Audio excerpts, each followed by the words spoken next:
There is Rex Masai, who was shot in the middle of the street in Nairobi. And these are real human beings. Don't you feel a sense of responsibility for what is going on in the country? Let me tell you the following. Any life that is lost is something that must bother everybody, beginning with myself. And it is the reason why I have told you that when I came into office, I said 3 things. Number 1, I said there will be no extrajudicial killing in Kenya. That's number 1. And I have made sure that there is no extrajudicial killing in Kenya. That's number 1. Number 2, when I came into office, I said I want an independent police service. And I did sign the necessary instruments so that the police does not need permission, does not need authority, and does not report to the office of the president. The police operational, financial independence, I have made sure that the police don't have to ask me, don't ask anybody. They operate independently. And number 4, it is true that children got into situations that they became victims of the demonstrations. What started to all of us, and I have spoken about it, I have said, the young people who have stepped forward to engage in the political discourse of their country in a peaceful manner, tribeless, are a welcome development in Kenya. That I said. But let me also say the following.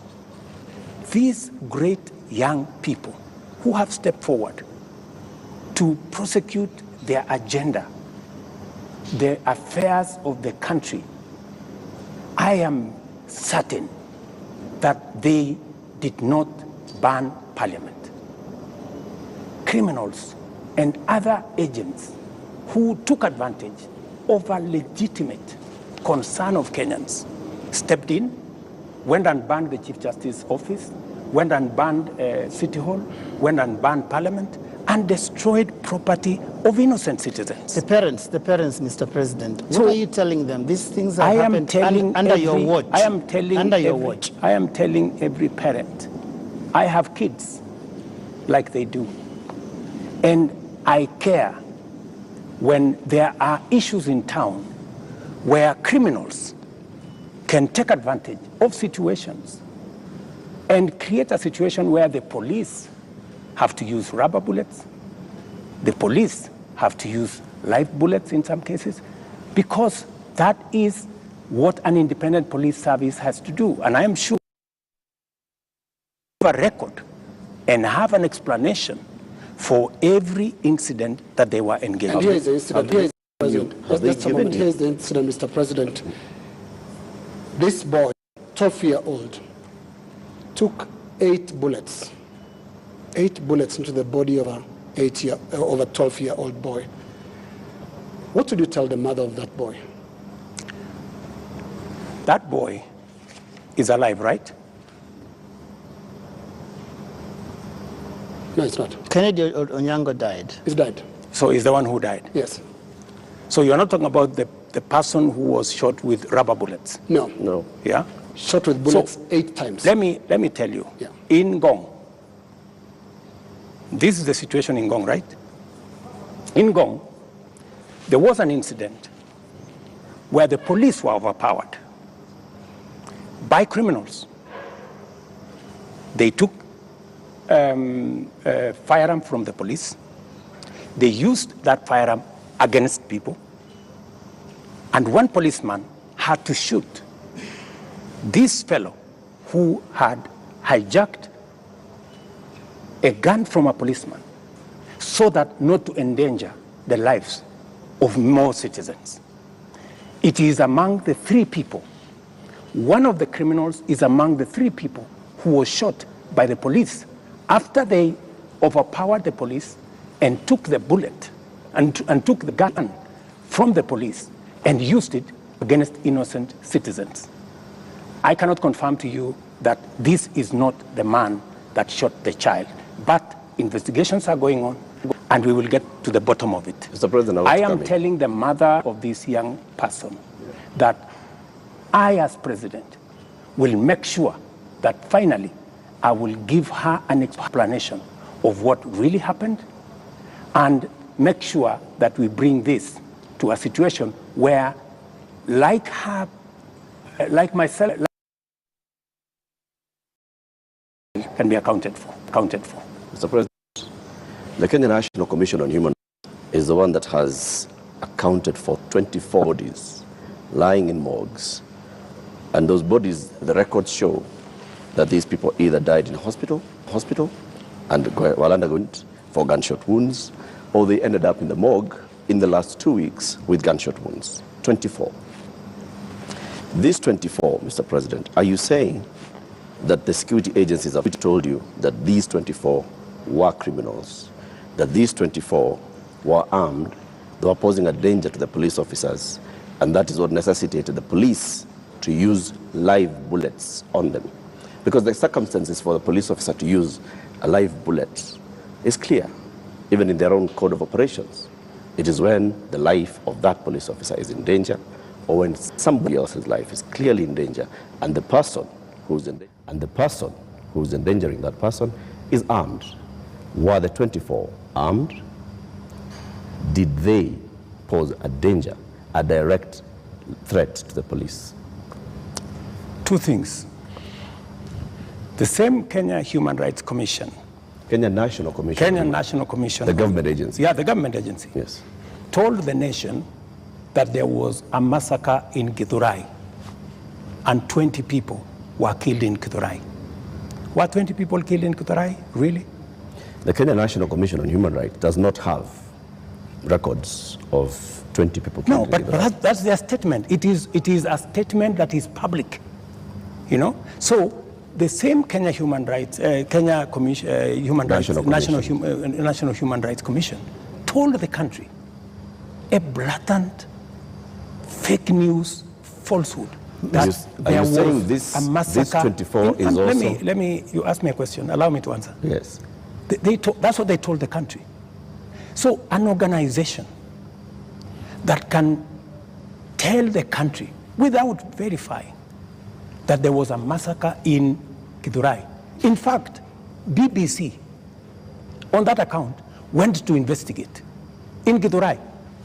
And of course, you know, you have read, BBC has said there was no massacre in Githurai. Mr. President, there was one person who was shot by the police. Let me answer. Yep. So, an organization that is as reckless as to say there was a massacre when there was none, now is telling us there are 24, the police are saying 19. We will find out where the numbers are. Okay. But that is the credibility of the organization that you're telling. Mr. President, that may well be. Let me also... My question, just on Mr. that President, issue, just so that Eric can follow up. The people who died, yeah, that's where I'm coming. were they a danger to the police? That's where I'm coming. Are they the criminals that you're talking about? Let me tell you 2 things. There will be an investigation on how these 19 Kenyans died.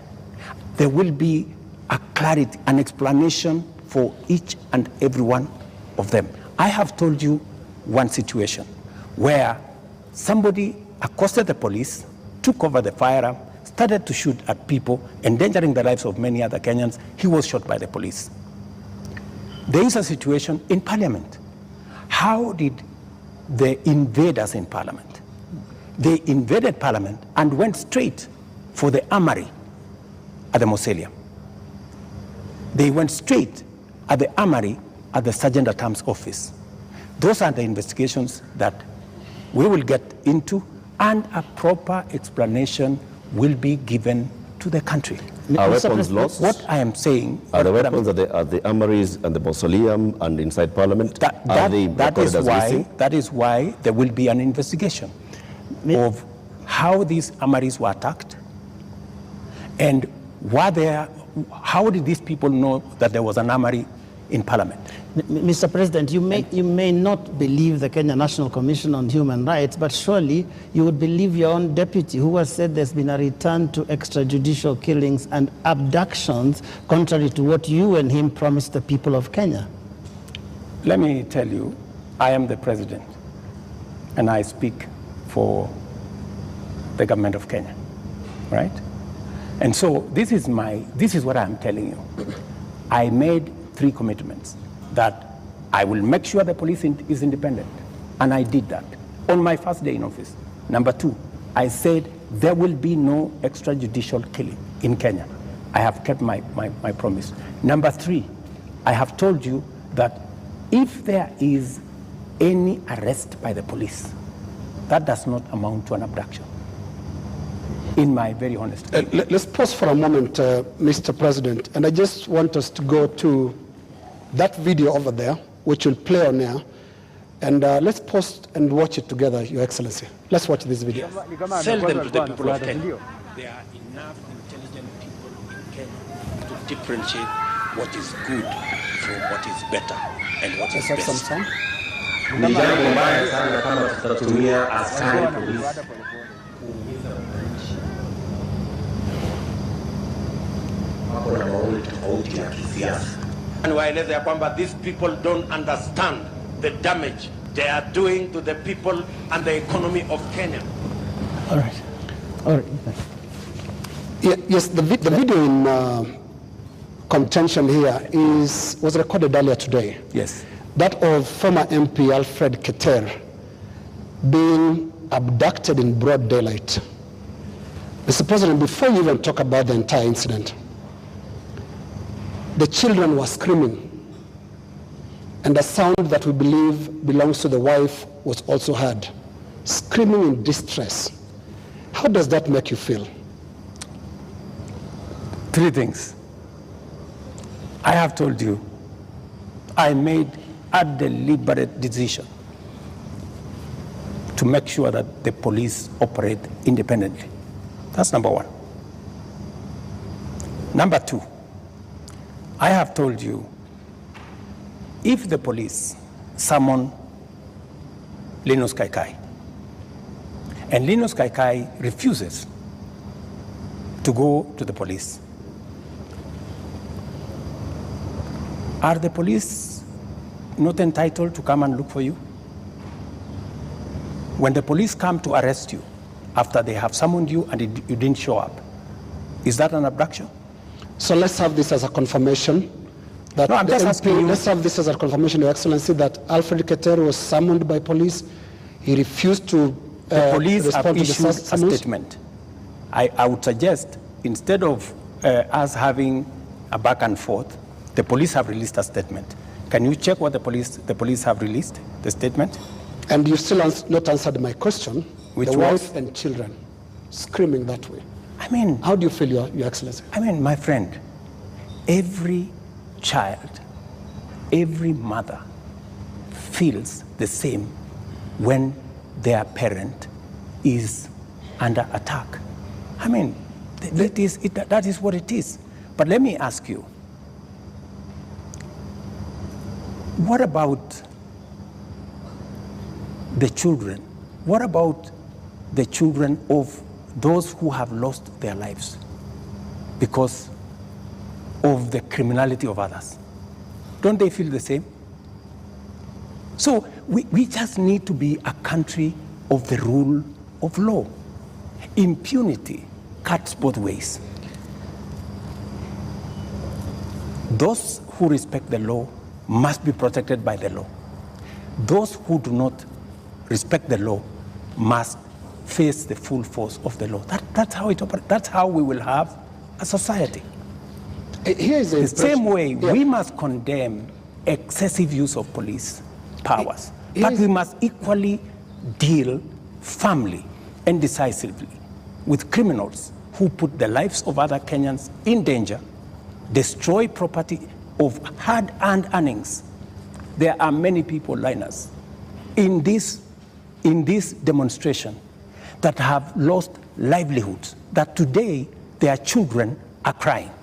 Today their wives are in tears because they don't know how to face tomorrow. Mr. President, their businesses have been wiped out. Yeah. Their incomes have been destroyed. I have just told you 2.4 billion shillings worth of business has been destroyed. I hear you, and today, as I talk to you this evening, there are families who have tears.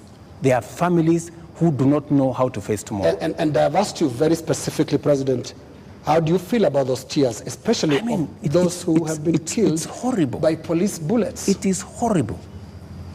It is horrible.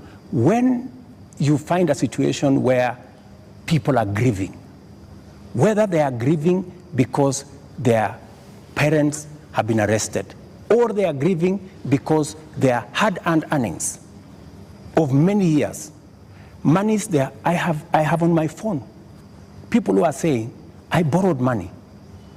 My whole loan has been wiped out. My whole barber shop has been destroyed. My whole hardware has been looted and burnt. And they are in tears. So I must equally work with the police to protect all these citizens. And it cuts both ways, Linus. It cuts both ways. Using the rule of law. Absolutely. Let me take you to just step by step. Absolutely, the rule of law. The rule of law says. The rule of law requires the police to investigate a matter, to, when they have sufficient evidence, present that to the ODPP. The Director of Public Prosecutions takes people who are culpable to court. That's the journey in the rule of law, Mr. President. In the case of 39 people who have been abducted, and the abduction here, we're using it deliberately because of the manner in which the people have been arrested, like we've seen in the case of Alfred Keter. Others who've been picked up from their houses in the middle of the night, and they are held incommunicado for more than 24 hours outside of what the rule of law says. And then they are not taken to court, so they are not charged with anything. That is outside of the rule of law. So in one instance here, we are saying we are not following the rule of law. In the second instance, Mr. President, you have people who were unarmed, like in the case of Rex, who was shot in the middle of the night, unarmed, who have been shot by police and they've ended up dead. 24 of them. You say 19. That again is extrajudicial because there is no justification that has been produced to show that there was justification for the police to use the excessive force. So basically we are showing examples where the rule of law, which you promised to uphold, which you also set and said, this is what the police has been doing. And you said, Mr. President, as you took office, that the problems with the police service also are going to the top, the leadership of the police service. And you promised the people of Kenya that you're going to hold the police to account outside of the rule of law and accountability, which comes to your desk. Are you holding the police accountable for 39 people abducted, for 24 people killed, for 627 people arrested and not charged, for 431 people injured by live bullets, rubber bullets, tear gas canisters, police batons? Latif, as I have told you, we must operate within the parameters of the rule of law. And I agree with you. The police must never act outside the framework of the rule of law. They must do that which only the Constitution and the law allows them to do. And it is very clear that any operation of the police outside the parameters of the law, the police will be held to account. Whether it is holding citizens beyond the stipulated time, but I must be thoroughly clear to you. When police arrest somebody, there is a constitutional timeline which they are allowed by the law to hold that person. 24 hours. That does not amount to an abduction. 24 hours. In my opinion. A case in point, is what has just been said here about what happened earlier today. And you guys clearly said in this conference that it was an abduction.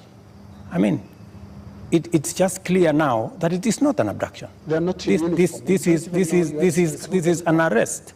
And the police have come forward to say, this is the situation, we have arrested this person, and it is just good for us to all of us follow the law.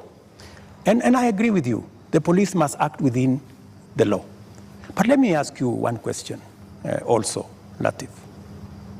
I have never, in this conversation, which is now 20 minutes in, are you guys bothered about the fact that Parliament was burnt? Are you guys concerned that millions of businesses, of Kenyans, hardworking Kenyans, were destroyed? How do you feel? But it all happened. How do you feel? It all happened under your watch, Mr. President. No, but this is at the end of the day, this is why we are saying you sought to keep us safe. We must be even. You know, we must be even. The police have a difficult job. They have to make sure the peaceful demonstrators are protected.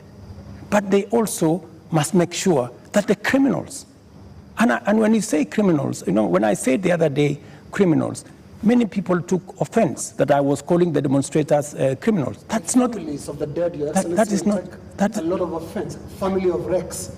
Rex was killed in a week when the protesters were very peaceful. The first week of these protests were peaceful. We saw protesters carrying placards and water bottles. Rex was killed on his way out of work. Let me. How do you feel? I mean, let me tell you when they hear you say criminals. I mean, are you telling me Rex is the one who burned Parliament? But Rex died without breaking anything. No, I'm just telling you. He died. You know, Rex There are criminals who infiltrated and caused mayhem. And in fact, some of the criminals are actually harmed. They actually harmed the peaceful protesters. Many of the peaceful protesters, they lost phones. They were attacked. In fact, some of the peaceful protesters were attacked by criminals, including a clear example of the one I have explained to you, that they overpowered the police, took the gun from the police, and started shooting innocent people. So we must deal with this situation globally. Mr. President, I feel for Rex and the mother. This should not happen to any child in Kenya, especially when they are engaged in a peaceful demonstration. Mr. President, the concern I've had from the young people, because I've been speaking to a lot of them, and they said they haven't heard you in the two statements. Actually, there are more now because you have spoken in other settings apart from the two addresses you gave. They haven't heard you address them. They haven't heard you talk to these parents. They haven't heard you acknowledge that there were people who were shot by police in circumstances that did not warrant that. Are you saying you haven't seen anything that bothers you about how police responded to these protests? I am very, and I have, and in my first statement, I clearly said that innocent lives were lost. In my second statement, I said the same. There were innocent lives lost. But also equally, as a person who is responsible, I must think about those who are suffering because they were innocent, but I must also be concerned about those who are suffering because criminals cause them immense harm. And that is the balance that I need to be able to lead a country. I must protect everybody. I must protect the protesters, and I must be concerned about their lives. I must also protect innocent people who become victims of criminals who take advantage of a peaceful, democratic process that goes on in our country. Do you feel that you protected all those people in the last couple of days, whether it is people who have businesses, whether it is Parliament, whether it is the people who lost their children? I did my best. If I hadn't done what I did, things would have been much worse. In fact, many people ask me, Mr. President, why did you call in the army? I mean, what choice did I have? I mean, it would have been very reckless of me in the face of the kind of harm people had gone through, the 19 lives that were already lost, in the face of a burning Chief Justice office, Parliament, and the rest of it. I mean, it would have been very reckless of me not to mobilize every arm of government and every arm of our security agencies to protect the country and to protect lives. You acted as commander-in-chief. You also acted as president, head of government, and the person who took the sword and promised to protect the people of Kenya. You chair the National Security Council, which brings in the head of the police, the head of the intelligence, the head of the military, and cabinet secretaries in those dockets.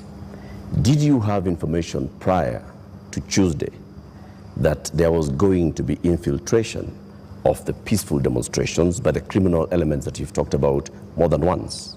And if you did, what did you do about it? We had information, and that is why we prepared in the manner in which we did. If we hadn't prepared in the manner in which we did, we would not be counting 19. We would be counting different numbers. Okay. And I am telling you that the level of mobilization by criminals was heavy. In fact, many of the peaceful protesters, many of the young people, very well-meaning young people, left the town by 10, maybe 11, because they realized, and in fact you could hear them in their zelo. They were saying, guys, this is not our group. Let us go. Let us leave. You could hear them. It was in public domain that the peaceful demonstrators all of a sudden realized that the whole thing had metamorphosed into criminality. So there were criminal elements that basically hijacked. So Tuesday, Wednesday, Thursday, Friday, Saturday, it is Sunday. Mr. President, how many people are in custody on account of this? Those who you said they conducted treasonous activities, there were criminal elements. You will see them in court tomorrow. How many people are in custody? You will see them in court tomorrow. The police know what I have a ballpark brief by the police that they have enough people. They have actually, because in Kenya nowadays, you cannot commit crime and get away with it. Those who attacked Parliament are on CCTV. Those who attacked the judiciary are on CCTV. Those who attacked everywhere, those who destroyed people's shops are on CCTV. Many of them are on the run, but we will catch them. Similarly, Your Excellency. Are the funders similarly, Your Excellency. In similarly. To your question, so the police are at it, because if we don't deal with impunity, we will not have a country. Now, similarly, Your Excellency, you speak of them, protesters being on CCTV. Not the protesters, I'm saying the criminals who attacked Parliament. Right. Now, every policeman also, without uniform, conducted an abduction, has also been captured on camera. Those who captured Shad Kiprono were captured on camera. Those who captured Alfred Kiter today were captured on camera. And a number of other such incidents. Similarly, so that because I can hear you balancing. Yes, that's correct. Yes, are we going to see action against the killer cops, or were they doing what you are saying you had to do to prevent this from being bad? Any killer cop who went beyond what is provided for in the law, action will be taken against them. But to your question, are you telling me, Linus, that a police officer becomes only a police officer when they are in uniform?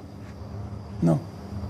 Police officers can identify themselves even when they are in civilian.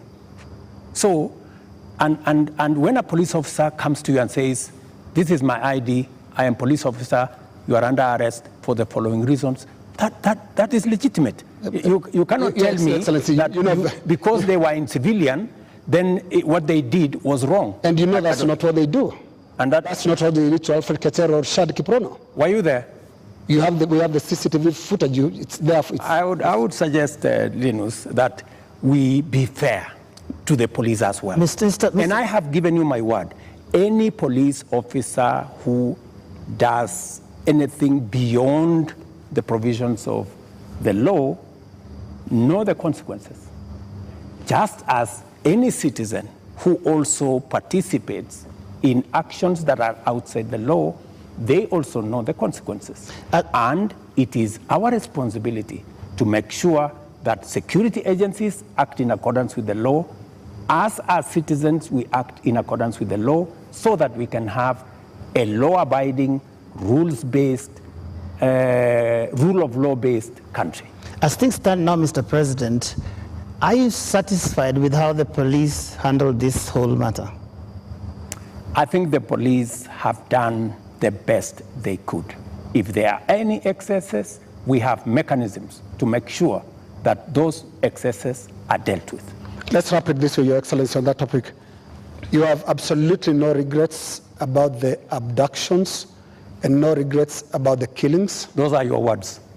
Those are not mine. They're also your deputy's words. Don't put words in my mouth. They're also your deputy's words, and it's part of your government, because it's so scary, Mr. President, sitting there and telling the whole country that from this moment on, we should not believe what your deputy tells us about the state of the nation until you speak. Yet we all thought that you're part of the same government. Don't inject my deputy into this conversation. I think it is not fair, since he's not here, to tell you in what context he said whatever he said. I think it is not proper to discuss the deputy president here, and he's my deputy. Please let me deal. But have you asked him that you had a press conference? Deal with the issues as they are now. I think being personal and going that direction does not help. I wish this was personal, Mr. President, but it's a really serious national issue that right after you spoke, your deputy told the whole world that he was informing us that extrajudicial killings and abductions had returned to this government that he's part of. How surely can that be personal, Mr. President? I am sure that if you interview the deputy president, he will answer that appropriately. You haven't asked him? You can take it from me that extrajudicial killing will not be part of an administration that I run. I can say that without fear of contradiction. Yes, in the interest of moving this conversation forward, Your Excellency, I want us to look into the last 2 extraordinary weeks that this country has had. Protests that you called tribeless and some of your aides call leaderless. But protests that are led by young people who are unhappy with how you've run this country for the last just under 2 years now. But the question they have as they look at you and watch as you speak today, Your Excellency, do you get it? I get it. Let me tell you, my good friend Linus. What we are facing today is not a product of 2 years. What we are facing today is a product of many years. We've had a problem, a youth bulge, a demographic challenge as a nation, which we have ignored for very long. For the first time, I have decided that I am going to be deliberate, I am going to be intentional on tackling the challenge of young people and unemployment in Kenya. First time, there is an administration that thinks about the young people. Let me give you 3 examples, maybe 4. Well, let's keep it within the 2 weeks, please. No, it's okay. It's the 2 weeks. Yes. But don't look at the 2 weeks in isolation. The young people we have in the street did not happen in the last 2 weeks. They were not born when I became president. They were not jobless when I became, they did not become jobless when I became president. But I want us to... These are young people who over the years, we have close to 4.5 million young people who are out of school, out of college with degrees, certificates, diplomas, without jobs. And that is why I have done 4 things. Number 1, when I pushed the housing program, it was not about the houses, it was about the jobs. Today, as I talk to you, Linus, we have 160,000 young people working in different parts of Kenya under our housing program. In Mukuru here in Nairobi, and I challenge you, Linus, to go there tomorrow, there are close to 4,000 young people working who were jobless. Number 2, I have a whole program on digital jobs. I was in Ruto now, with the MP for. Just allow me. Allow me to interrupt you. No, allow me. There are risks on both ends of this interview. No, you told me about Your Excellency, the young people. Talk about the last 2 weeks. The young people are saying, you don't get it. You don't understand what they're talking about. Now, what is the trigger here? They're saying there was this conversation about the finance bill that your government, until the other day, could not listen to anybody. It's not about the housing project, it's about listening. They are saying yours is not a listening presidency, and yours is not a listening government. How best can I listen to the young people of Kenya if I am not addressing their issues? And that is why I want to tell you, Linus, these young people, what is their biggest issue? They have talents. They have gone to school. They have no jobs. That is the problem.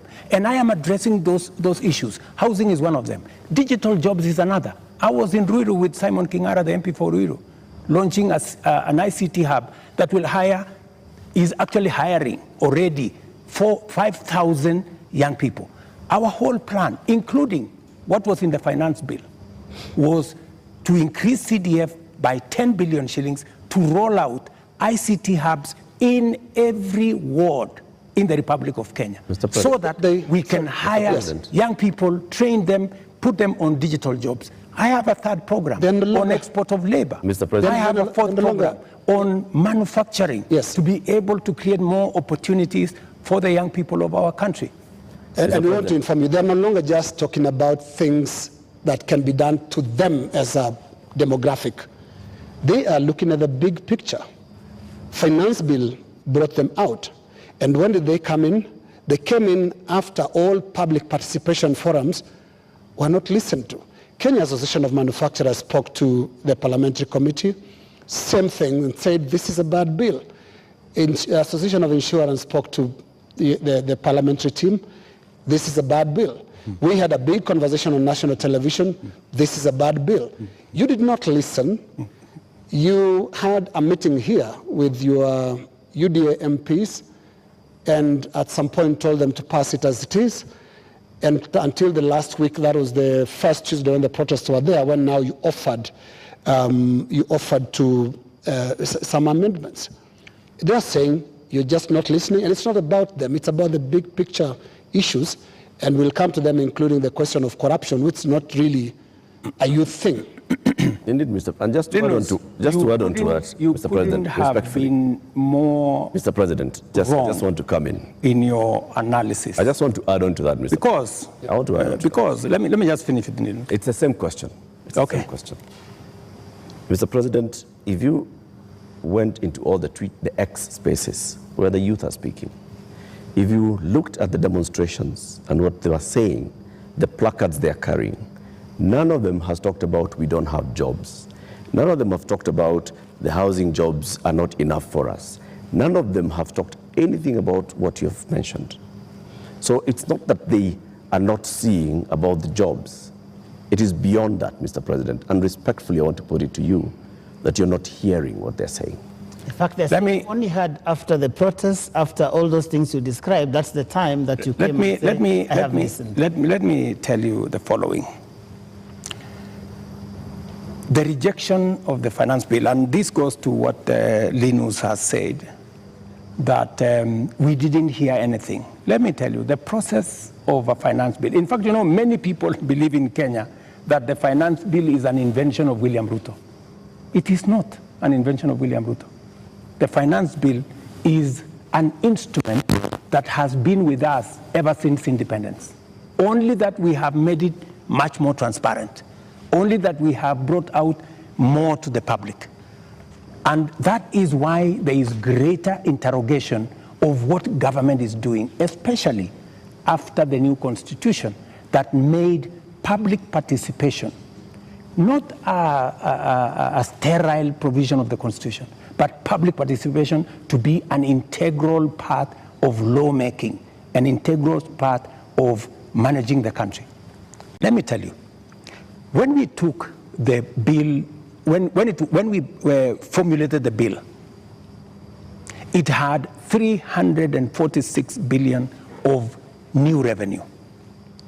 When MPs went out to the public said, we don't think this is good. We don't think this is good. It was reduced by 140-something billion shillings. It remained just 200 billion. Doesn't that amount to listening? No, it doesn't. That the public said, reduce this by... No, it doesn't, no. Mr. President. And that's why I said reject it. Just wait. Just wait. No, we are talking about listening. Yeah. Just relax. We're talking about listening, okay? So the public said, reduce this by 146. We sat down, we cut down the areas, we reduced it to 200. What went into the space was the people who wanted to mislead the public, to say, oh, you see, in fact, everything you have been told is still there, this was not removed, these people are not listening, these people are not listening. And let me tell you, my good friend Latif, we have dropped the finance bill. Yeah? What does that mean? It means we have gone back almost 2 years. It means that this year we are going to borrow 1 trillion shillings to be able to run our government. That's what it means. I have been working very hard to pull Kenya out of a debt trap. Mr. President. Let me just allow me, because you know we need to contextualize this finance bill. It is easy, Joe. It is easy for us as a country to say, let us reject the finance bill. That's fine. And I have graciously said we will drop the finance bill, but it has huge consequences. It means we will not confirm the JSS teachers, 46,000 of them. It means we cannot support our farmers with 2 billion shillings for us to make sure that farmers get a fair return of 50 shillings per kilogram, per kilo of their milk. It means we cannot sort out the coffee debts. It means we cannot support the cherry fund. It means we cannot sort out the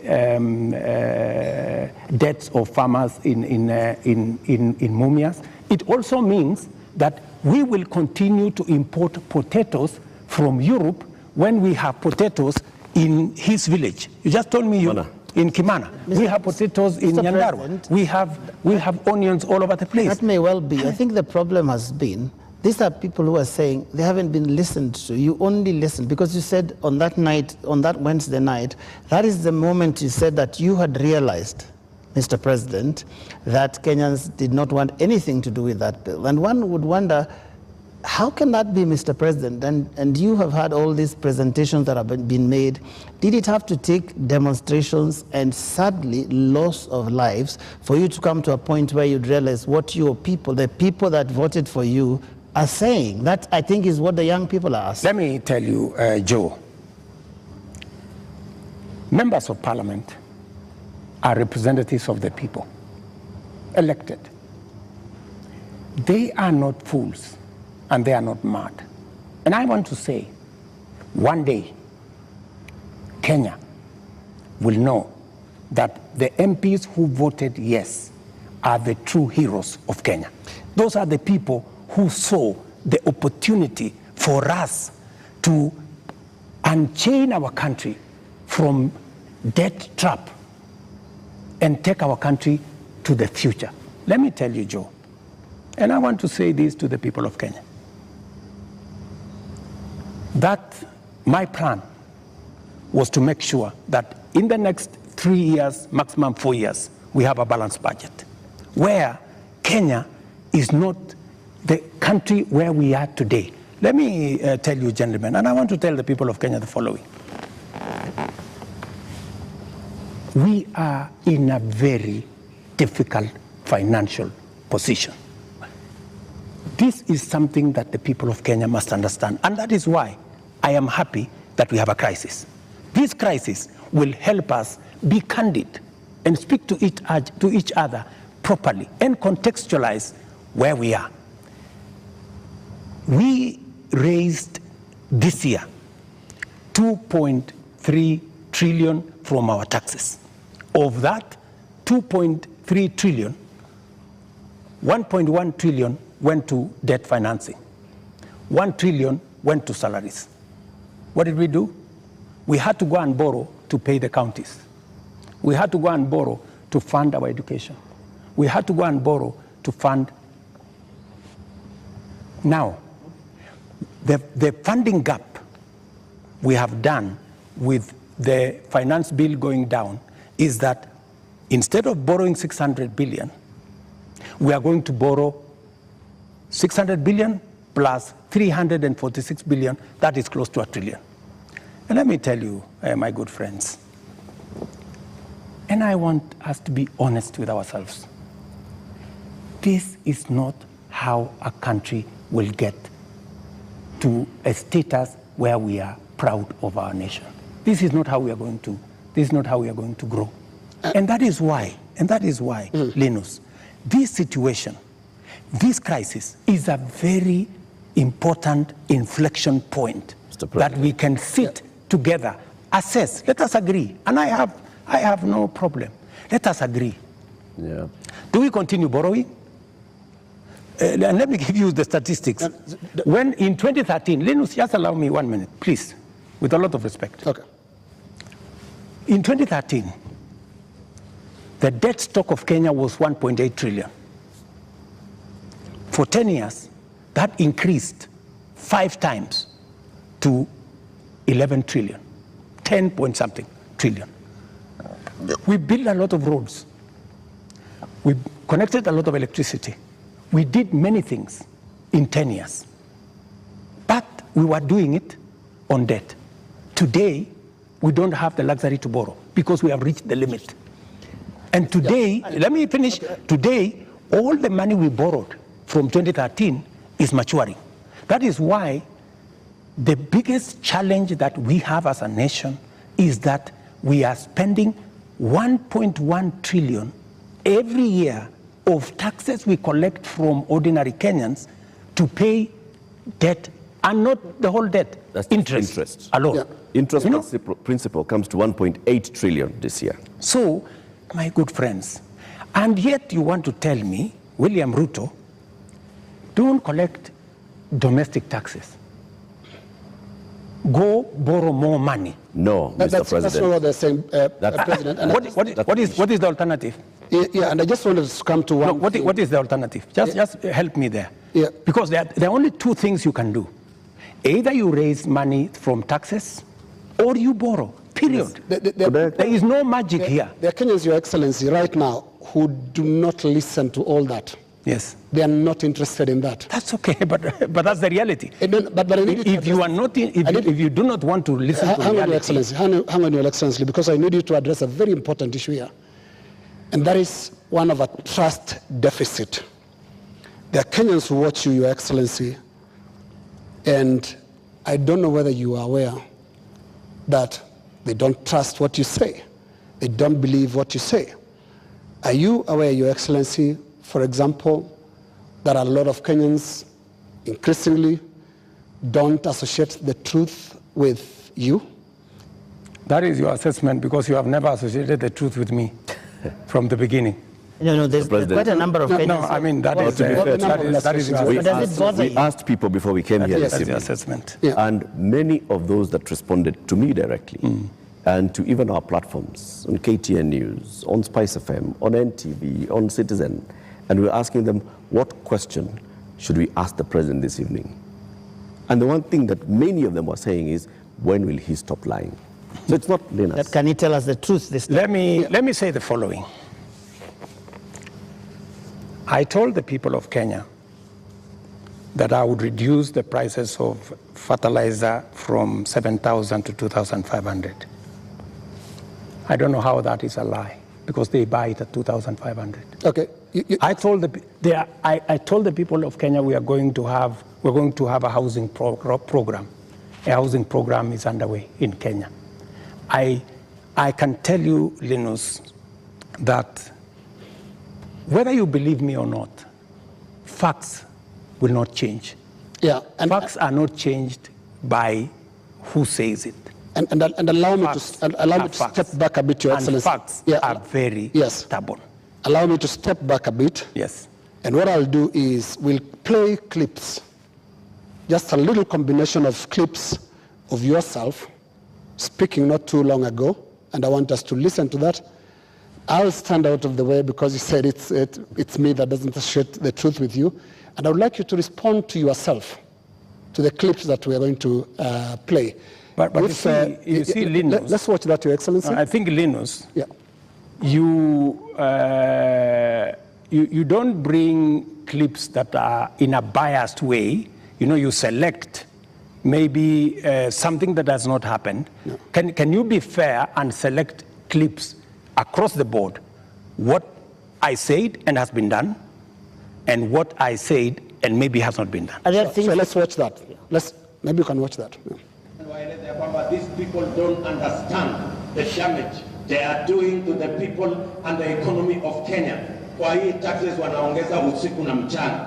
Na mimi nataka niwaulize watu wa hapa Manga, tafadhali, mkiona tumesimama hapa mbele yenu, tunawaambia kwamba tutengeneze hiyo serikali inakuja ambayo inaelewa lugha ya mwananchi wa kawaida. If you have good ideas, why do you need a police? Why do you need blackmail?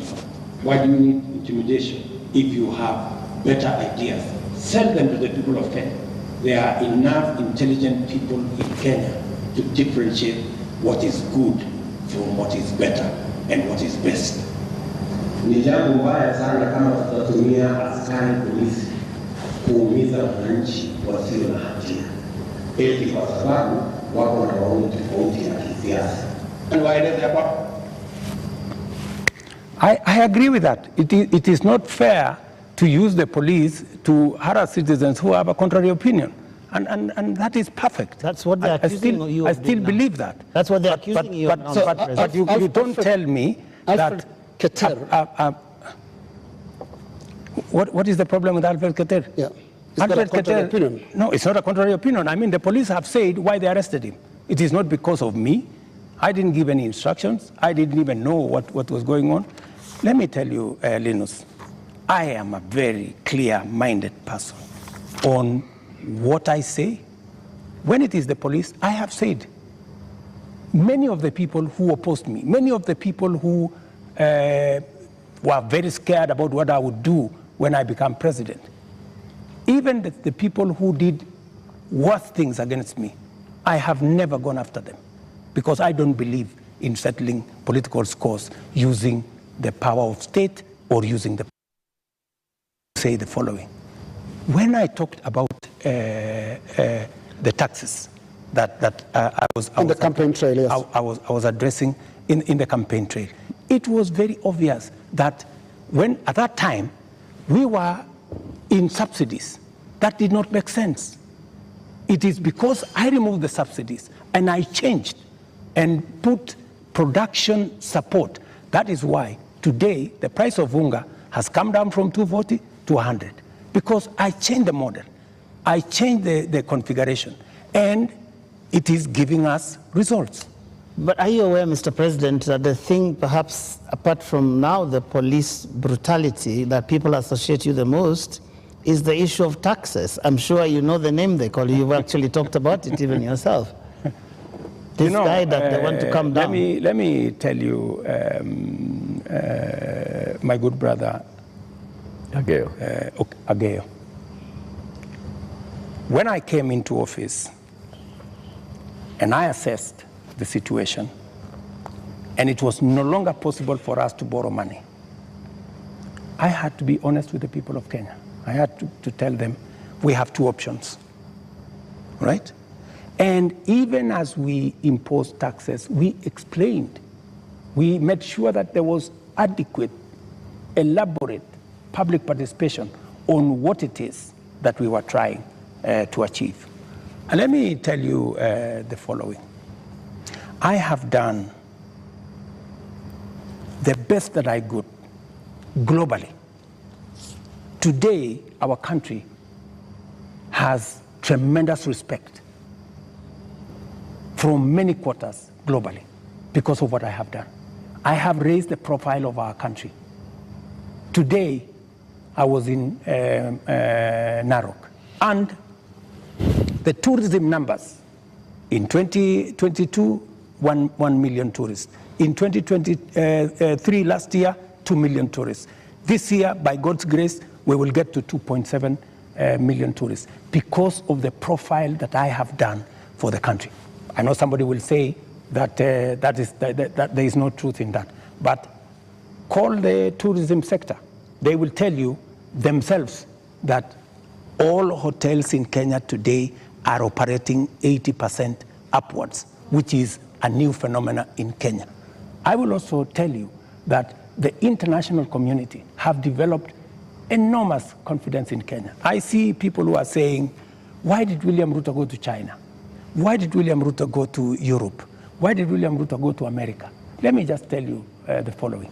When I went to China, we got money to be able to put equipment in 70 of our technical training colleges. Today, the contract has been signed, the equipment is being manufactured.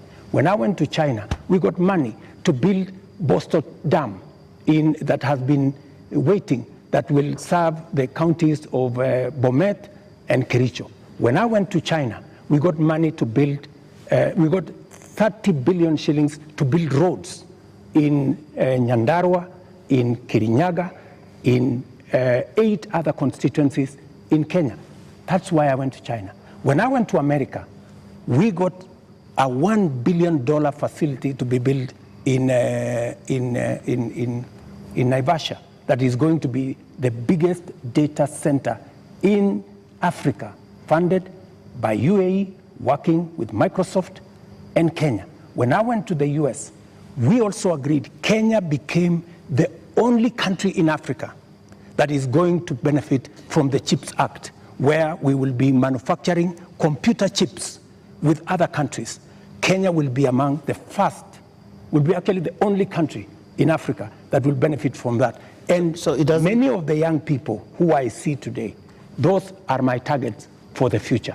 So it doesn't bother you that there's this tag on your head as a president who has overtaxed Kenyans, and that the sufferings that we are going through is because of excessive taxation that you have imposed on Kenyans? That is what I was asking about.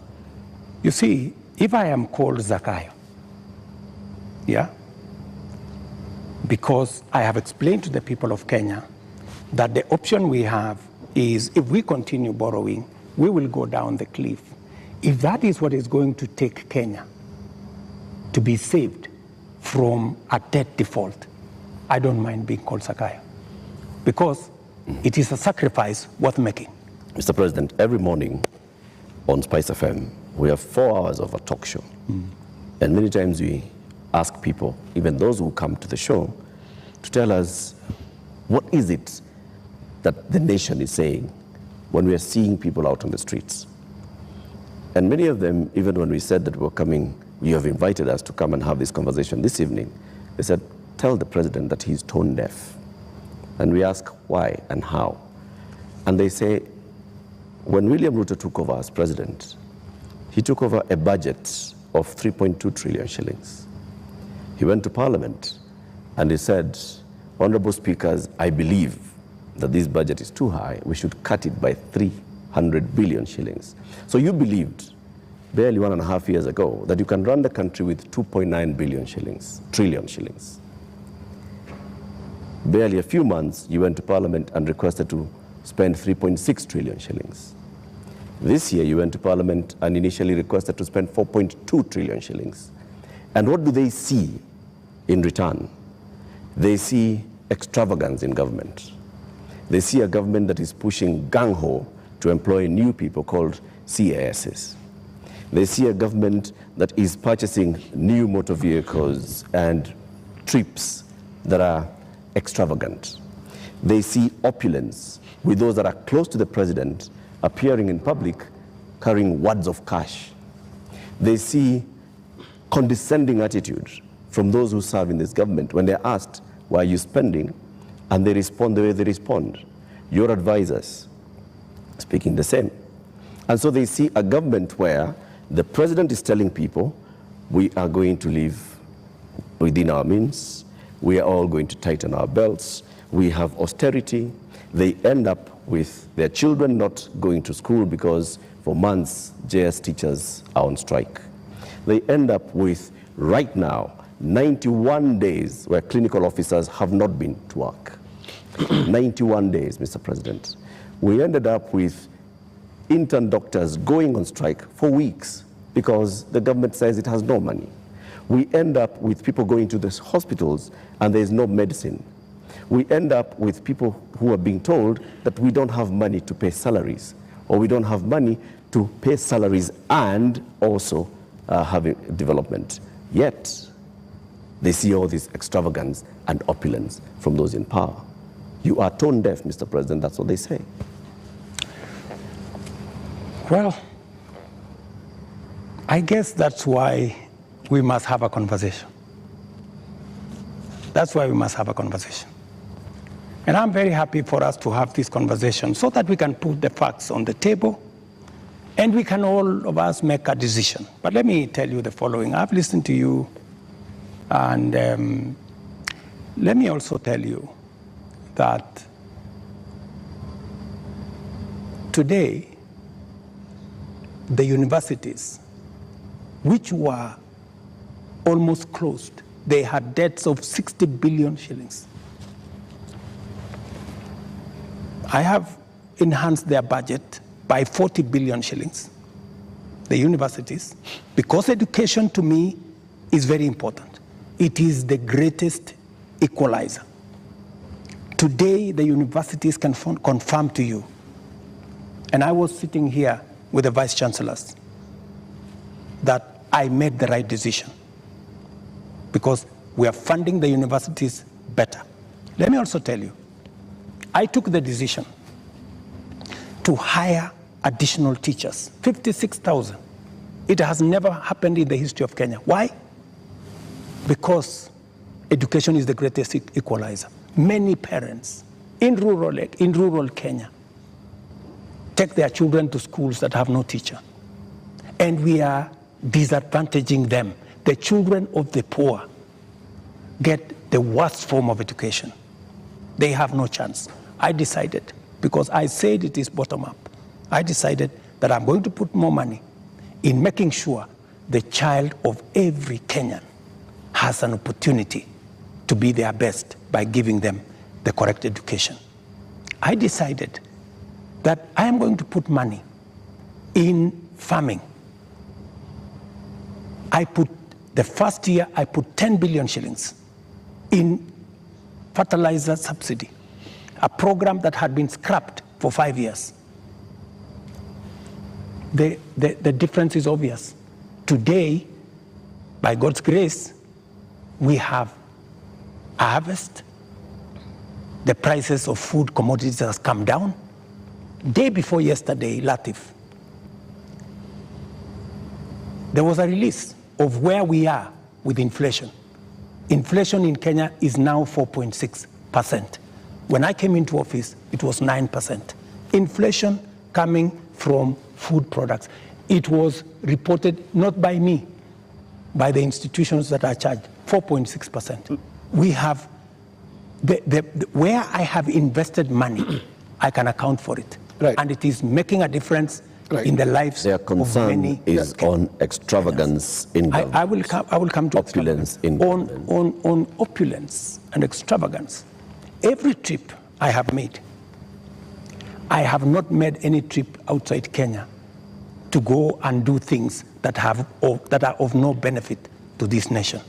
I can account for every trip that I have made outside our nation, whether it is on projects or programs or investments or even the profiling of this country to put it in good standing for us to attract investment. In fact, the Nairobi Stock Exchange, which was almost closed, was rated the best in the world. Not said by William Ruto, but it was in the public domain by Bloomberg. If you don't believe me, believe Bloomberg. Mr. President, so I have done what I could for the country. But let me finish opulence. Questions. Let me go to the opulence. And let me be very clear that the display of insensitivity is a statement that has come to me, and is a sentiment that has come to me, and you will see something very different going into the future, whether it is coming from my staff, whether it is coming from this office. And I know people have raised issues of CAS, for example. I deliberately, even after Parliament had approved the position of CAS, I have not appointed any CAS because I realized that we were in a situation that we could not. And no CAS will be appointed until we have an economy that can support more opportunities. I know citizens have said that there is no need for the office of the First Lady or Second Lady. Third Lady. These are offices that were there. But because we have to live within our means, those offices from tomorrow, this new budget which is starting tomorrow, they will not be part of our equation, because in the face of what has happened, we have to trim down every other area.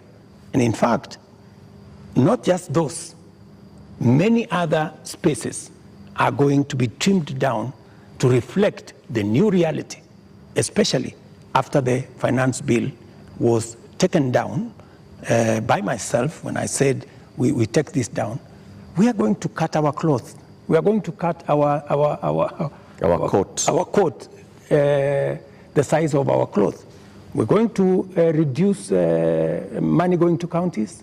We're going to reduce money going to the judiciary. When I came into office, the judiciary was getting 18 billion. Today, they are getting 25 billion. But it was because I believed in the rule of law. I believed that we needed to do something about making sure that our judiciary has resources, because Kenyans were telling me directly, justice delayed is justice denied. Will you I have the size hired of your government? The highest number of judges under my administration, because I believe that Kenyans must deserve justice. Will you reduce the number of ministers, ministries, or state departments, or advisors? That is an area we are going to target and cut down, because it is the reality we have to face. Mr. President, when things like this happen elsewhere, this is a whole finance bill that's been taken down. Correct. You have people who have been advising you on financial matters. You have people who have been advising you on political matters, listening to the people. You have advisors who have talked down at Kenyans, who have called them spoiled kids, KFC, Java, and whatnot. And you have people who have been around you talking into your ear with regard to some of these things. And many people have ventured to actually say that this amounted to a vote of no confidence. Is there going to be some kind of shake-up that actually acknowledges that this is not where we should have been, and therefore, I am sorry, Kenyans, and this is what I'm doing about it? Because short of that, how are we to know that we will not find more of the same? Watch this space. There are those who have said, now that clearly there are many people who have lost confidence in Parliament, there are those who have lost confidence in you, that maybe the way to regain the legitimacy is to go to an election. There is no provision. You know, we are a country of the rule of law. Yeah? We must, whatever it is that we do, we must keep it within the parameters of the rule of law. And we cannot take what has happened over the last 2 weeks or thereabout and say we are going to abrogate our constitution. I think we will be going towards anarchy. And I don't think that is where we want to take our country. There is a demand on me as president, and I have said,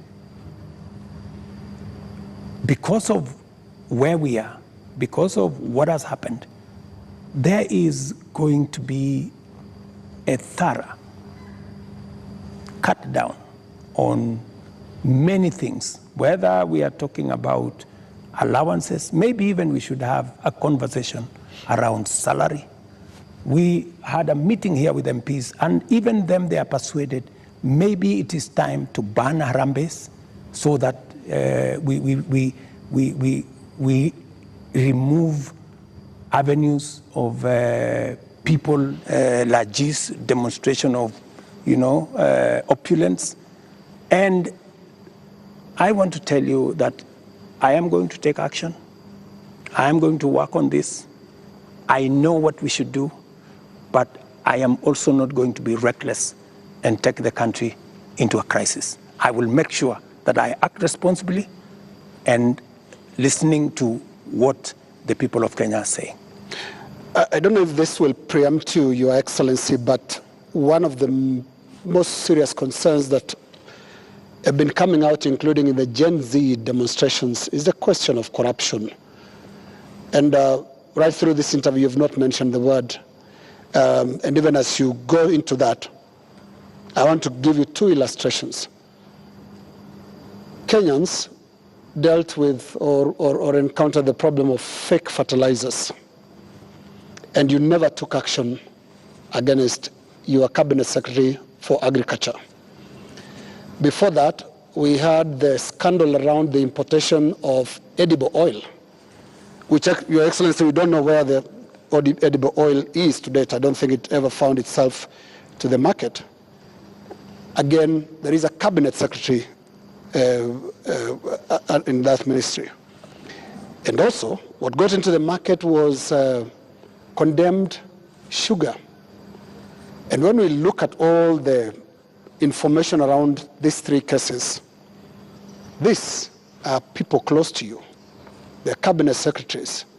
And so you are unable to take action against them. So why should you be trusted now to act? Because there are those who read and say you are really a hostage of those who campaigned for you to become president. They get away with anything. 3 things, Linus. We hadn't reached the question of corruption. So don't unfairly accuse me that I have not spoken to it. I am ready to speak about it. So that's number 1. Number 2,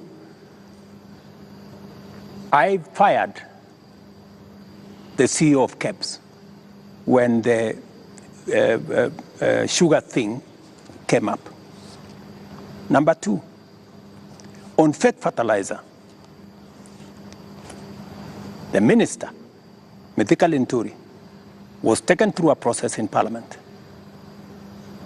The CEO of National Cereals Board, the General Manager of National Cereals Board, and other 7 members of staff are in court as I talk to you. The people who signed the contract, they are in court. You spare big fish and roast the small fish. No, let me just finish. Yeah. Because I need, Linus, I am a fair person, and I am a believer in the rule of law. Even though I may not like you, but I must respect that there is a due process. The moment, we will have a minister who is charged in court, meaning there is evidence that they have participated in crime. Believe you me, I will take the action that is necessary. But if somebody is taken through a process and that process comes out without an indictment, I mean, surely we must give somebody the benefit of doubt until it is proven. But, and the fact that the CEO, general manager, and all the people that were there who actually evidence was found have been arraigned in court, isn't that a step in the right direction? What a political responsibility. What a political responsibility. Let me finish. And then number 3, the other one you asked me was edible oil. The people who are involved in edible oil, I fired them, and they are in court. We have a new management in Kenya National Trading Corporation. In fact, we've just hired a new management for the Kenya National Trading Corporation. So those are actions that I have taken. And for your information... Void of what Joe is calling political responsibility. Yeah. I mean, but you see, else in the ministry can be... But you see, yes. But you see, gentlemen, if there is no evidence against a minister, surely, do you want me to fire somebody if there is no evidence? You know, there was a time, Uhuru Kenyatta, as I served him as his deputy, removed 6 cabinet secretaries. But eventually, they were found that they were innocent, and we had to appoint them to be ambassadors. You know, so some of these, you know, actions must be tampered with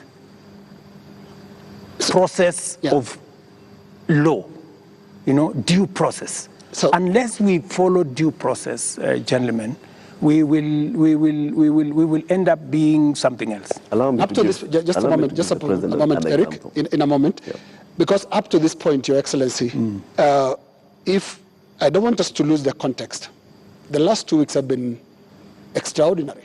We've never seen anything like this. You have KDF troops in the streets of Nairobi.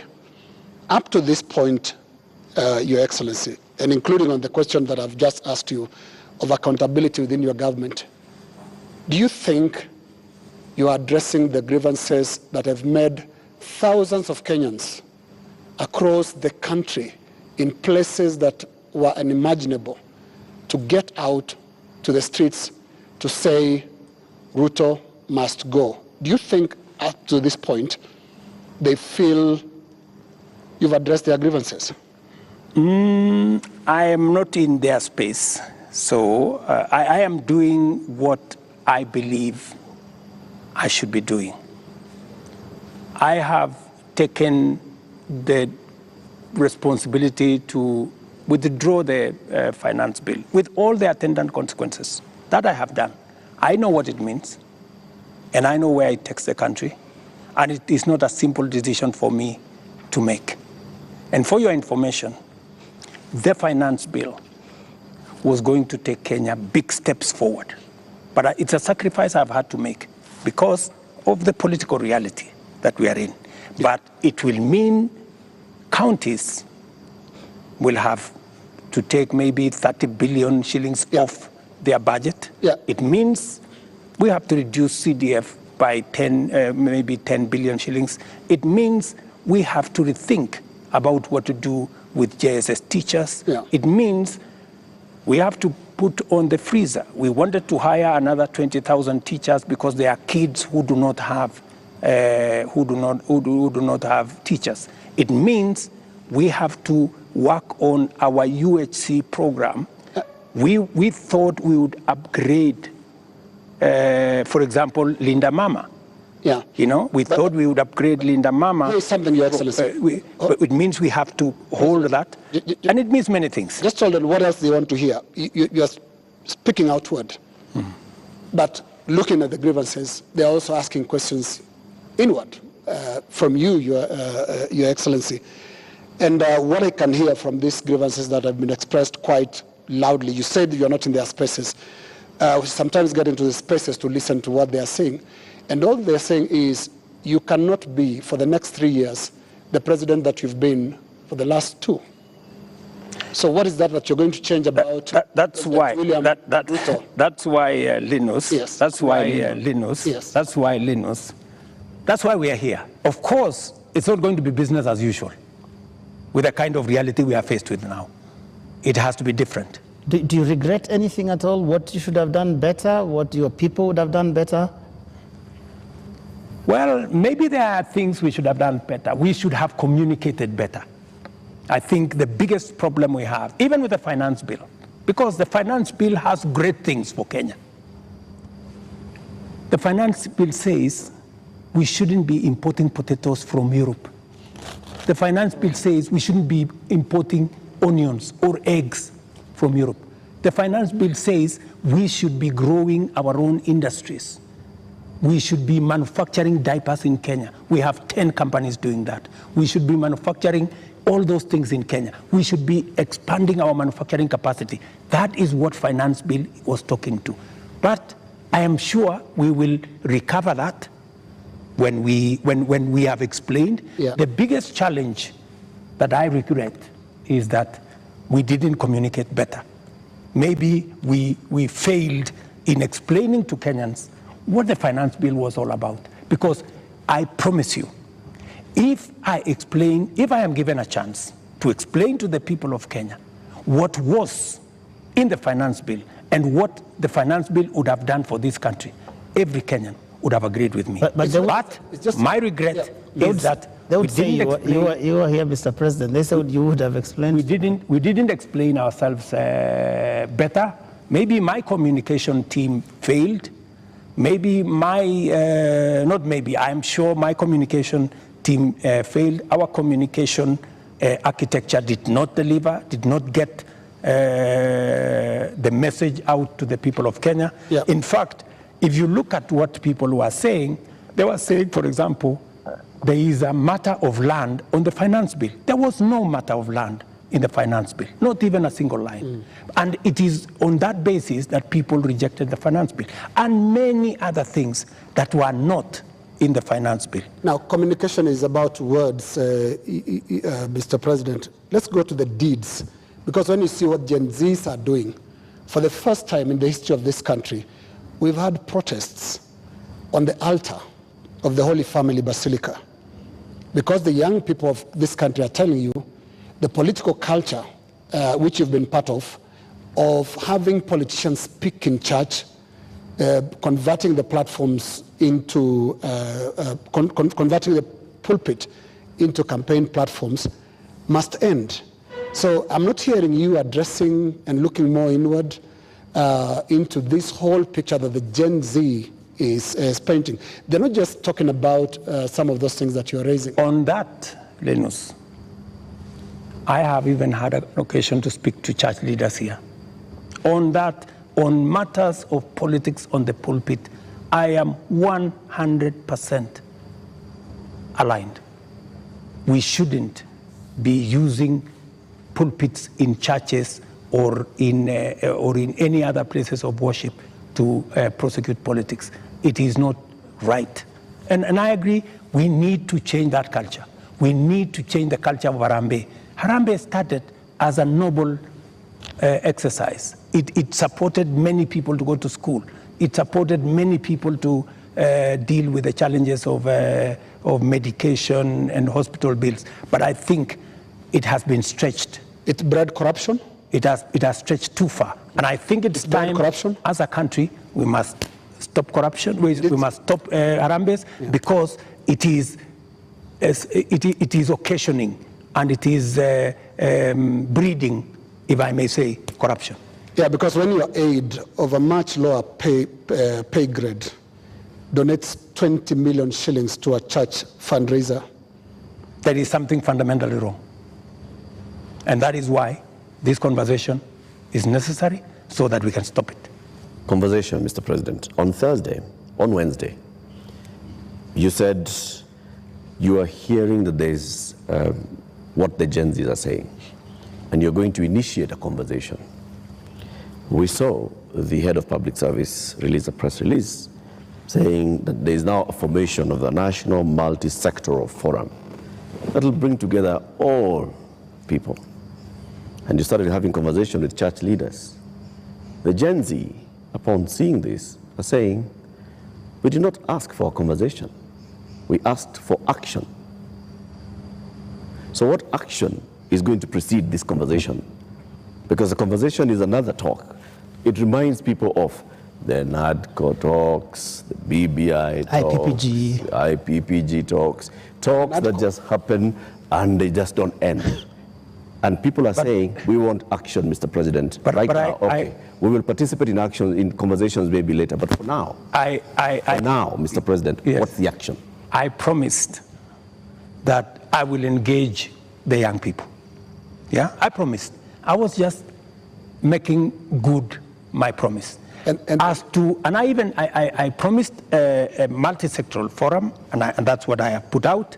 I also promised that these are some of the topics I want us to discuss. I want us to discuss debt. I want us to discuss taxation. I want us to discuss unemployment. I want us to discuss corruption. I want us to discuss these issues. And it was a suggestion, and I am open. I am hearing that the young people are saying, we don't want a multi-sectoral forum. Maybe we should have an engagement with the president on X. And I am open to having an engagement with the young people on a forum that they are comfortable with. You're ready for digital? If they want me to engage with them on X, I will be there. At this point, Mr. President, do you think you know what the young people want? I have many young people in my house. Are they telling you all is well? The same ones that are in all these other spaces. And they want an engagement. They have ideas. They have suggestions. And I am open. If what we are doing on the digital space, on the housing program, on the export of labor, on manufacturing, if they have suggestions, I am open to those suggestions. They can improve, they can change, they can make new suggestions. And I also have a responsibility as a father, you know, because these are our children. I have also a responsibility to guide and to listen to them and to tell them, yes, on this, I agree. For example, on let's not have a spouse's office. I agree. Let's not have CASS for now. I agree. Let us not have advisors. Advisors. We will agree. Let us not have churches being a space for politics. I agree. So many of these areas, we need to even have a conversation. If we are paying 46% of our revenues for salaries and wages, when the legally established space should be 35%. That is why I started a conversation with Salaries and Remuneration Commission. We must deal with the issue of wages and salaries so that we bring them down to 35% and leave more money for our development. That is a conversation I am very happy about. When? Mr. President, it's been 2 weeks. It's been 2 weeks of you saying every day we are going to have a conversation. We just you know what they say on social media? I say they call you the president of tutafanya, tutatenga, tutafanya, tutarudi. It is always futuristic. But I'm here. You're saying, but I'm here. We are going to have a conversation. I said within a week. I gave a timeline. Within a week.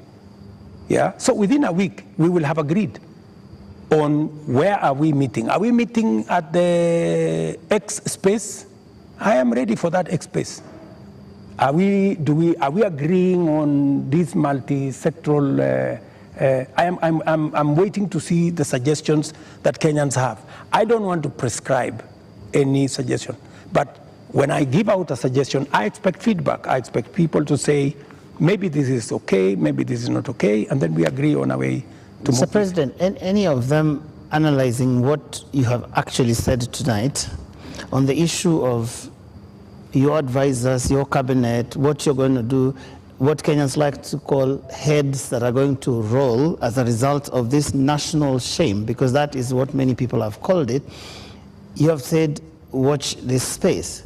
And here there are all these other things that young people are asking you about. What is that concrete thing that you're telling them tonight that I have heard you? These are the things I've heard you say since all these things started, and this is what I have done. Because you seem to have withdrawn or declined to sign this finance bill rather grudgingly, but not in good faith, having understood what people were saying. You're regretting this thing. You're saying, you guys, mutaona, mmekataa lakini mutaona. That is what we're hearing. Let me tell you that I will not lie to the country that putting down the finance bill is going to be easy. I'll not be a leader. I have to be brutally honest.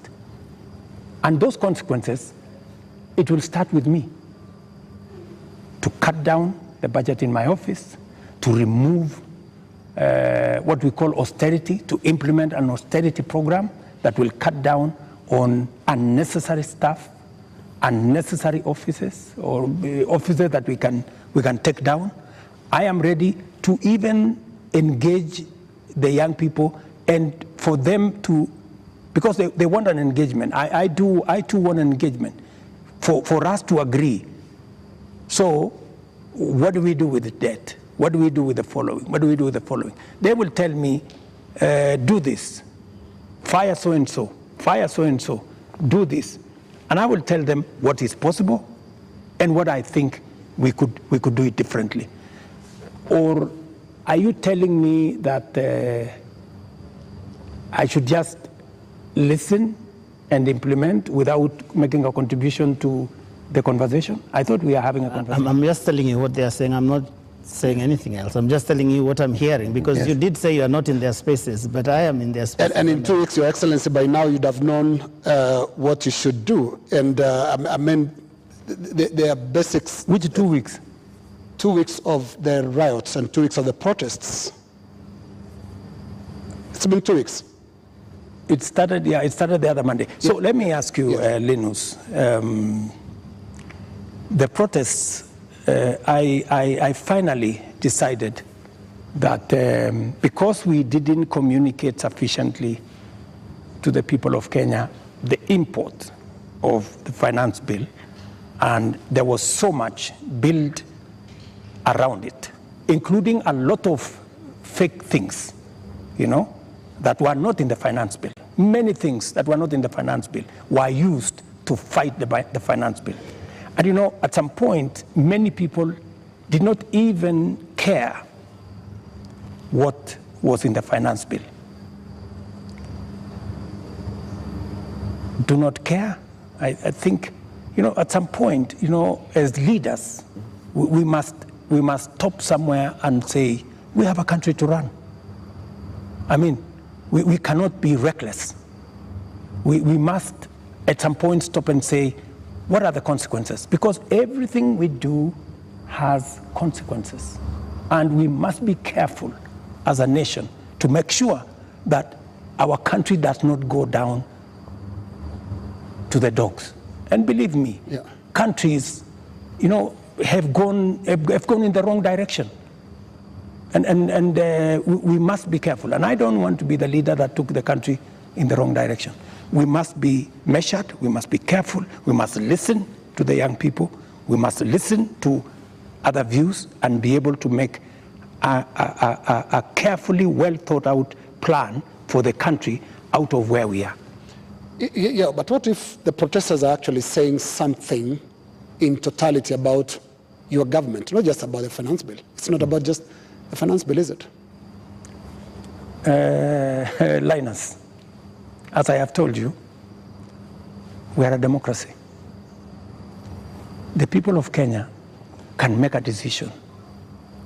Yeah? And I am perfectly, alive to the fact that when the people of Kenya finally, the same way they decided to elect me, when they make another decision, we will comply as the people of Kenya. That's what a democracy is all about.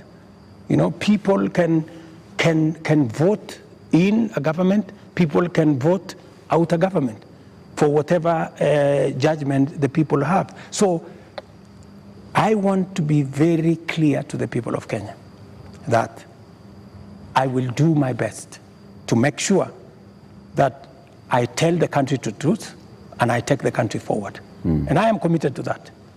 And I can see Kenya changing.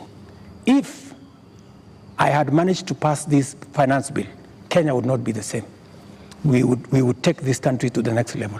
The kind of investment I have made, the kind of collaboration with many friends that we have done, we would begin to see this country soaring into the future. But all is not lost. Maybe we have taken one step back.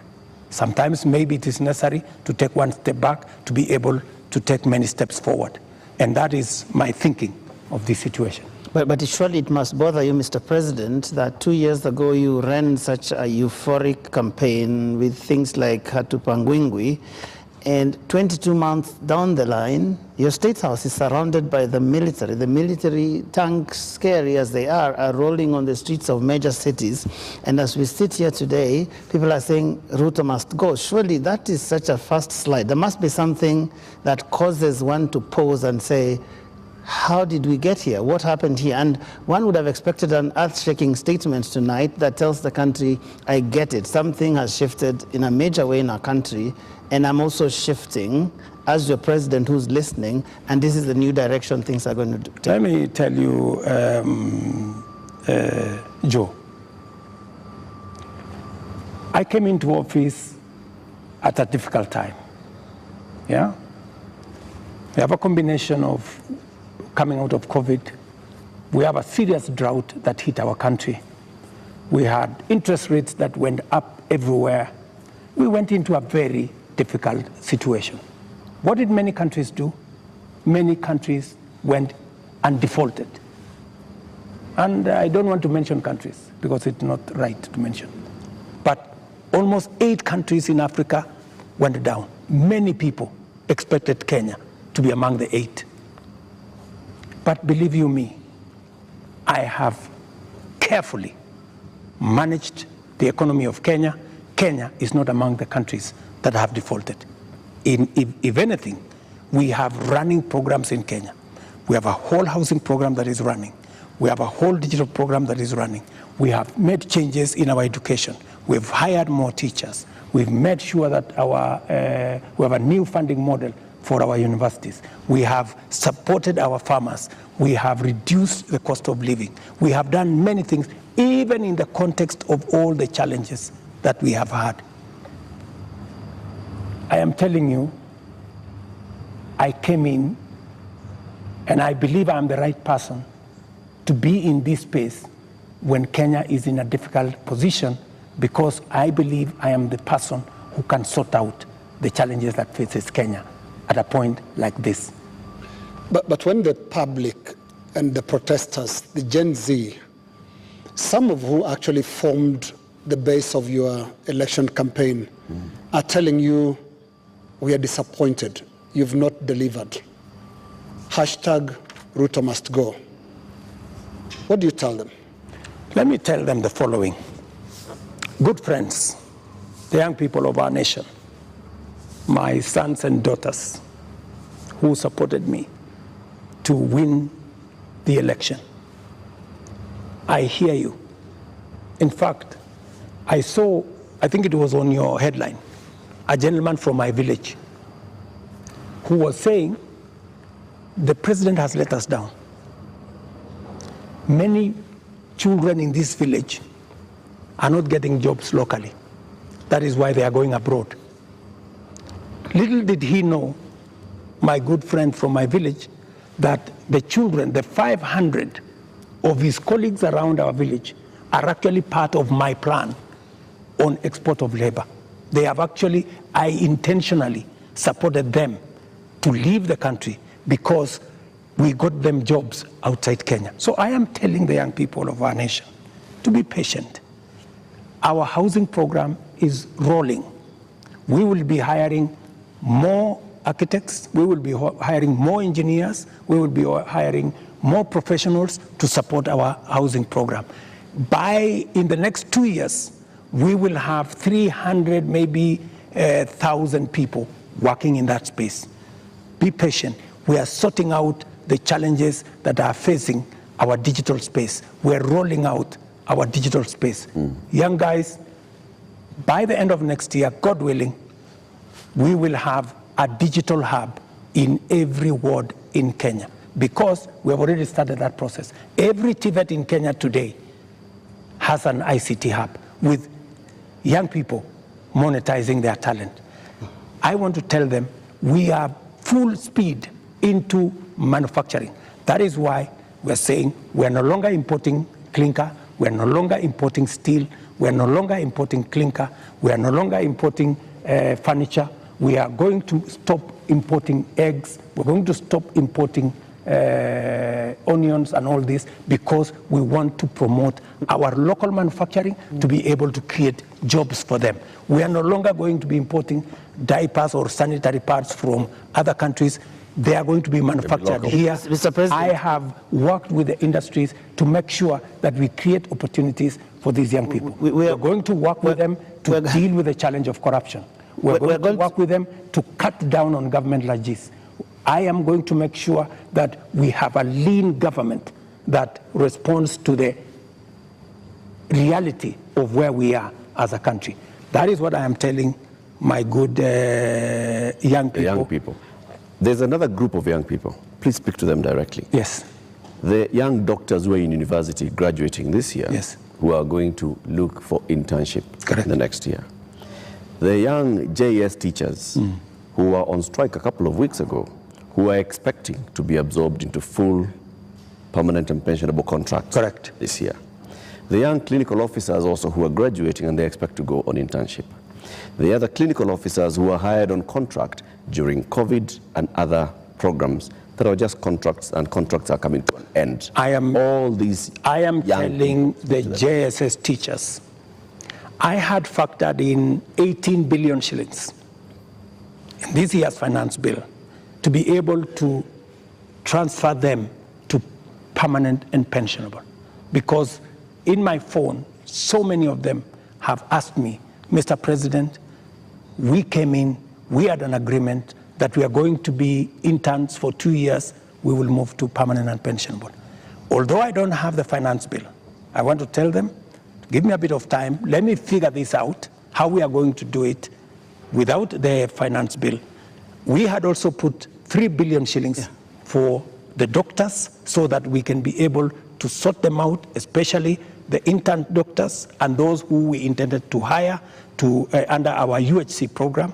I had put 10 billion shillings on the UHC program under the finance bill. That is now not in the equation.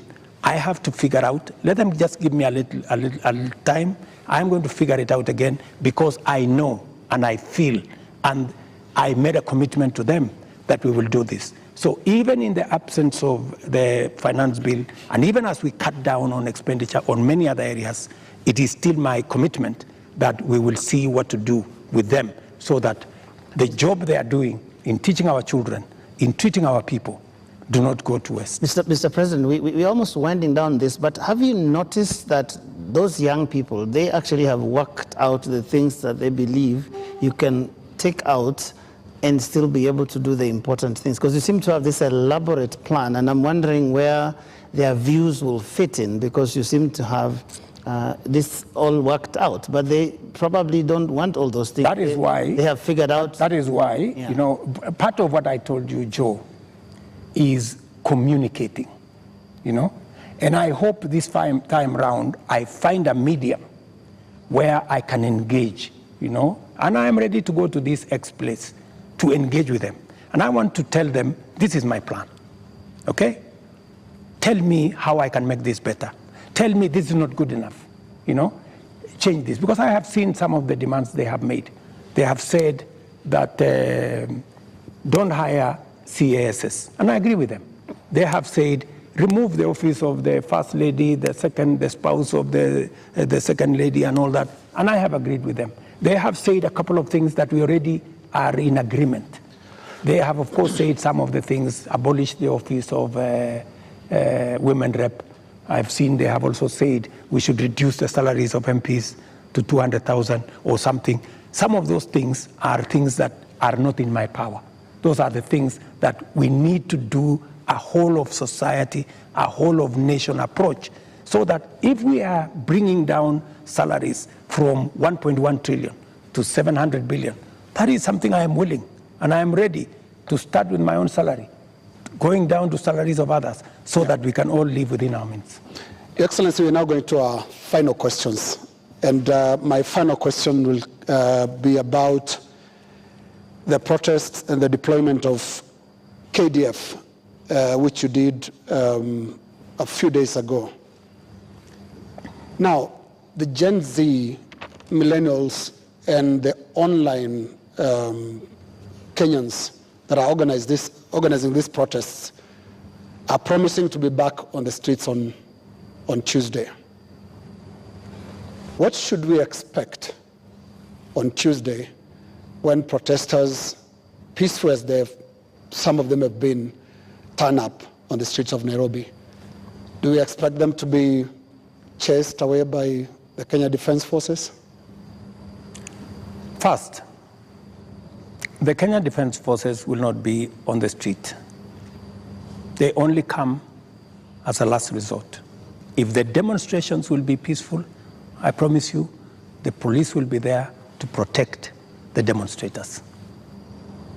But the police will also be there to make sure that the criminals, the fellows who come to burn offices, the fellows who come to loot property, will also be dealt with. That is my commitment. We must all operate within the law, and that is what it is. My final question is on the elephant in the room, the elephant in our budget, public debt. Candidate William Ruto responded to a question during the debate, and he said he's going to commission an audit of the public debt. President William Ruto last year responded to the same question and said it's important for us to audit our public debt. Today's question is when? Public debt is actually a public document where we are as a country. The 10-point-something trillion of our debt is in the public domain. But I am prepared for us to put in forensic experts as part of this exercise so that we can all appreciate, yes, this is what we owe, and then agree, how do we pay? How do we deal with it? In fact, I was in Korea. In fact, Korea, when they had a problem of debt, the whole nation came together. And people contributed gold. Others contributed many things because they wanted to pay their national debt. Maybe we will need that conversation once we are all clear that this is public debt. My question, Mr. President, is when? As soon as we finish this conversation, once we have agreed that this is the way we are going, I will institute the necessary steps to make sure that that debt is audited and it is made public for Kenyans to know this is the public debt. And I'm sure it will not take a month for us to be able to know, what is Kenya's public debt? And then we can take it up from there and go forward. Mr. President, my final question is about your cabinet. Given the things that have happened, given the questions that have been raised about fertilizer, about edible oils, about sugar and all of that, tonight, can you look Kenyans in the eye and tell them you have full confidence in the cabinet that is currently helping you to run the country? The cabinet that I have maybe could have done better. That's not the question, Mr. President. Maybe could have done better. I'm answering your question. Okay. Yeah? Maybe, unless you have a better answer. Allow me to answer. No, I just thought my question was specific, no, but you can that's go what ahead. I'm saying. So maybe my cabinet would have done better, right? And I am going to do a soul searching on how we need to move forward. All right, thank you very much, Mr. President, for your time. Ladies and gentlemen, that is where we end this conversation with the President tonight. My colleagues have been Lena Skaikai from Citizen TV, Royal Media Services, and Eric Latif representing KTN News from the Standard Media Group. And my name is Joe Ageyo from NTV. Do have a lovely evening.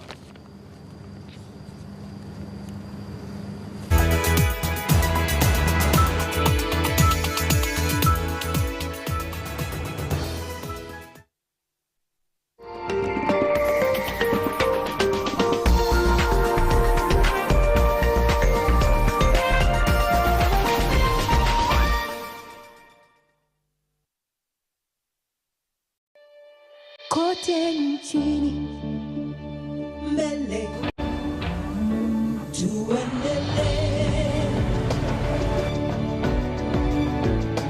mbele Kenya twende mbele, Kenya twende mbele. NCBA, go for it. Umecheza loto moto na umewasaidia wengi.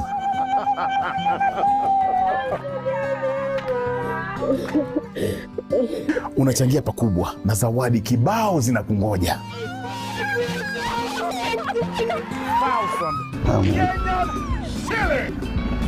Na kukupa ushindi wako ndio raha yetu.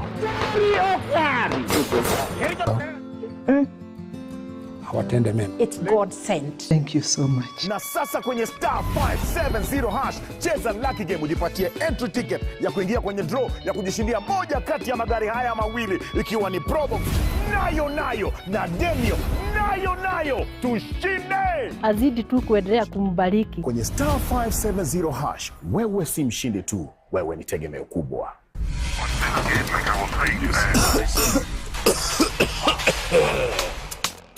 Kikohozi cha muda wowote, kutokwa na jasho kwa wingi usiku, uchungu kwenye kifua, afya kudhoofika, tafuta matibabu. Labda ni TB ni ugonjwa wa kweli, ukipimwa matibabu yapo utapona. Daktari kwa ushauri, tumia dawa kwa nidhamu.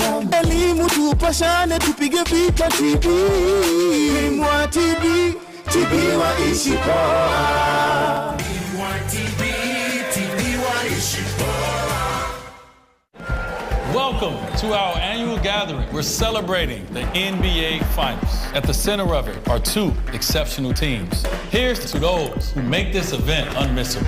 I still got it.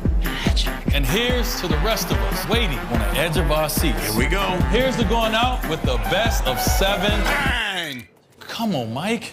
But remember, no one sips the champagne until a champ is crowned. To the